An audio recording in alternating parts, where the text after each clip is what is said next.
You're listening to From Imposter to Empowered. I'm your host, Jillian Perrick, life and success coach for boss babes who want to overcome imposter syndrome so they can be their best selves, both in life and in business. Follow me on Instagram at YourCoachJill for free content and daily inspo. Let's get started. What's up, friends? I always want to start it with something new, but what's up, fuckers is a little inappropriate, so really hope you're not listening to this with your children around. Anyways, what's been new with me? Well, Mercury has been in retrograde, and although I'm not a huge astrology guru or anything, I definitely think it's a thing because my whole life has been fucked up. I've just been so exhausted. I also work full time, so that's another thing. But I've been so burnt out and exhausted, nothing seems to be going right. And that's just life. And I think I used to be so afraid to tell people this, on my stories or in my podcast episodes, to talk about the ups and lows. Even my English isn't going well. The highs and lows of being an entrepreneur, and I used to be afraid of it because we all want to be seen as an authority in our niche.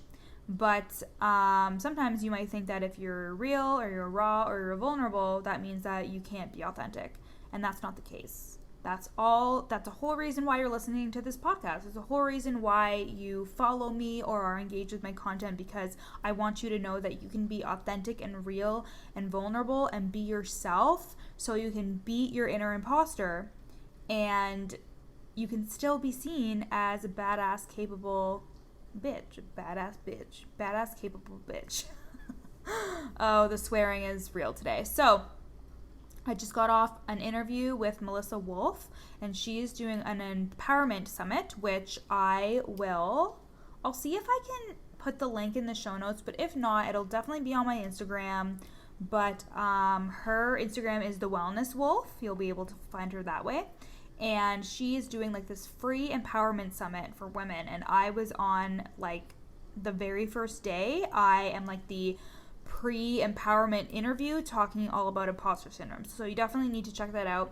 And also, the Lazy Entrepreneur's morning routine is, not only is it fire, but it is out. And by the time you listen to this, the Black Friday pre-sale will be over, which I'm sad about, but that shouldn't deter you from buying this journal, because let me tell you what it is. It's a planner on one side, so your appointments, your tasks for the day, and your daily gratitudes. And then on the other side, it's a special, unique, curated journal prompt that I created for you. And they're all different. Every single page in this book has a different journal prompt for you to start your day off anew each day.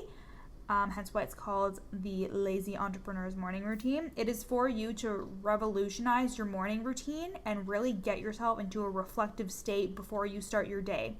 If you want to just purchase the journal and use it in the evening for the next day, that totally works as well. But either way, you are reflecting, you are overcoming your limiting beliefs, and I can't wait for all the massive shifts to happen when people get this journal. Cue Chester jumping up on the table. There he goes. He's so excited.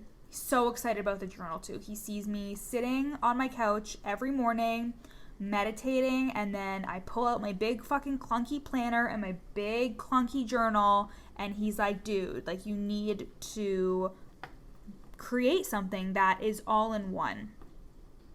He's right up against the mic now, if you can hear him. But, so that's what I did. I was like, you know what? There is nothing out here that is a combination of this, and if there is, I don't know about it, and I need to create it. And it's beautiful, it's colorful, it's got a lot of pink in it, so if you don't like pink, that's too fucking bad. And it's beautiful, and I really need you to go to the link in my bio and buy that. I wonder if nope, I'm gonna put the link in my bio. I for sure am. I was just thinking Amazon's being funny, so they have to do a bunch of tweaks to the sizing and the measurements and all stuff that you really don't care about, but I'm telling you anyway. So, long story short, you need this journal in your life. So let's get started on today's topic. Today's podcast episode is all about letting the enneagram or any personality test put you in a box.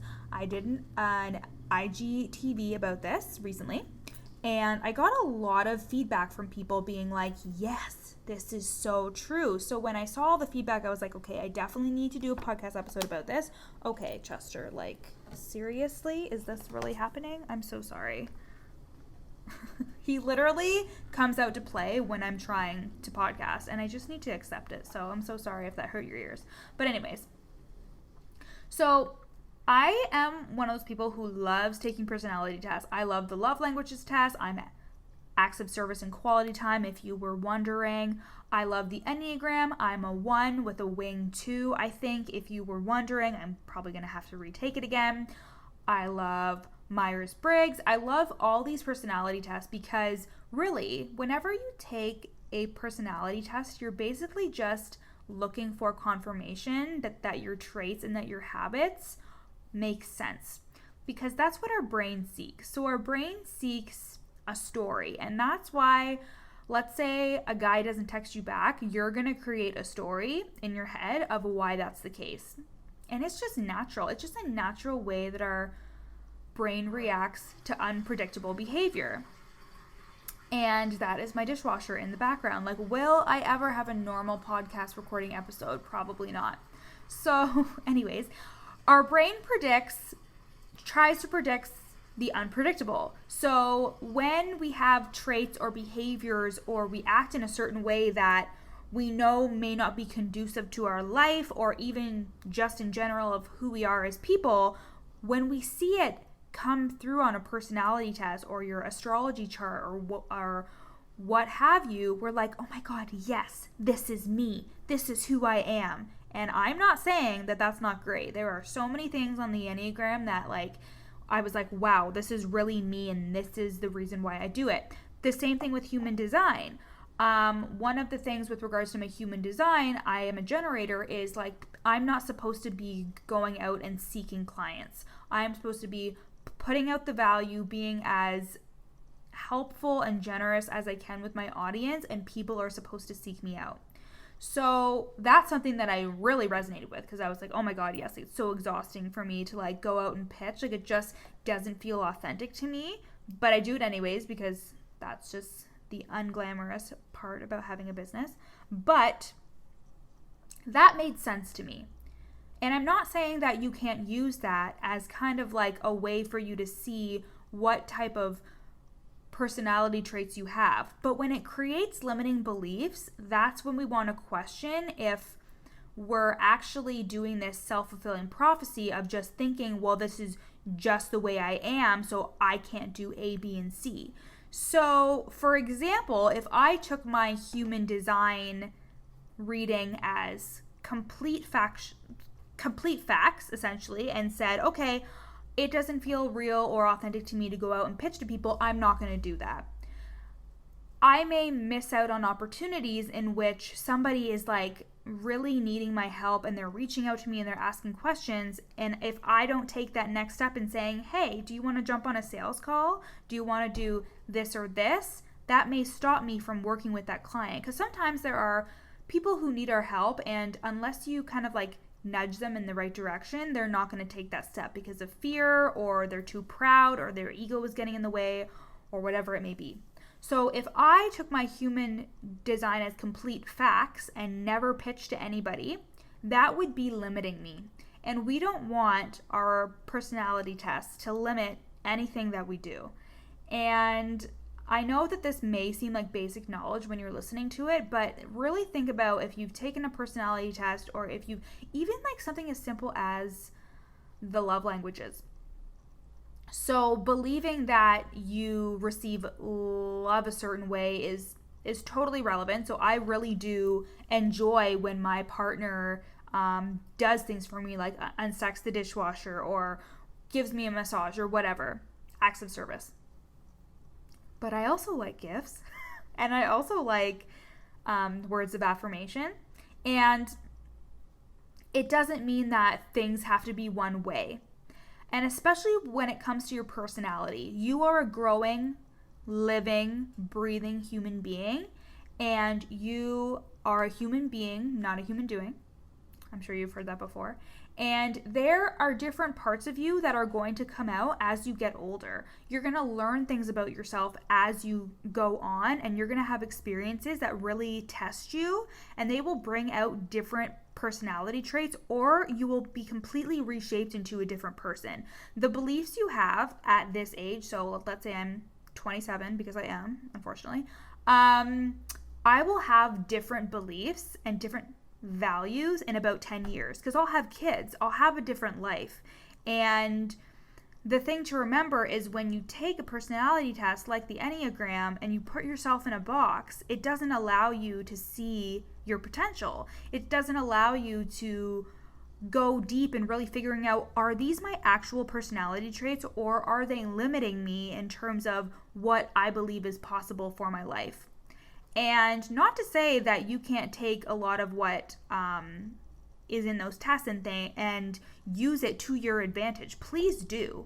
But if you're sitting there and saying, well, the Enneagram says that I'm not a very outgoing or extroverted person and this is what I need, then yep, that is Bible. That is that's not helpful for your life, especially if you're really stuck in your ways and you think, well, this is just the way I am. People...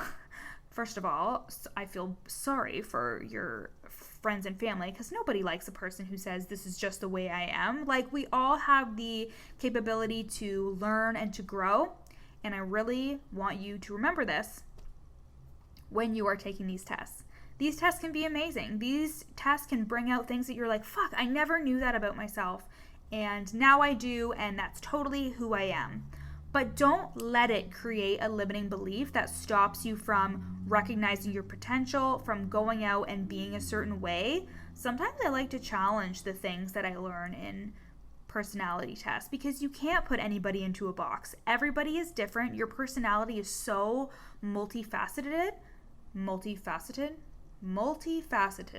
Wow, that word just is not working for me today. But you are a combination of so many different personality traits, experiences. You can't be summed up in a blurb at the end of a test.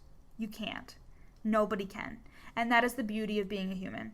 So, with that being said, how do I tie in imposter syndrome with regards to this? Because if you put these beliefs on who you are, if you try and step outside of your comfort zone, which is all I talk about, because when you step outside of your comfort zone, that's where the magic happens. If you put these limitations on who you are, and then you start to step outside of it, you're going to feel like a fucking fraud. You're going to feel like you don't know what you're talking about. Who are you to be this way? Because this isn't who you actually are, judging from your personality tests like the Enneagram.